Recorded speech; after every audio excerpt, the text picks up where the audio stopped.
Do I need a new child safety seat if I am using EKR 44 standard seats now? Child safety seat regulation EKR 44 became law 40 years ago. Much later in 2013, EKR 129 was introduced for iSize and non-iSize seats. This new regulation finalized in December 2018 and is going to replace current regulation. After SEP 2020, no more new design EKR 44, Group 1 and 2 car seat will approve to sell in EU. What this means for you is, child car seats will become much bigger, and you will no longer be able to put two different size seats in your boot. Plus, you will have to replace every single seat in your inventory. That is why we have created Taxie.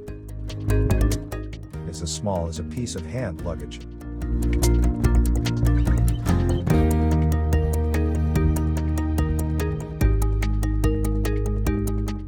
Just unfold it, put it in place in your car,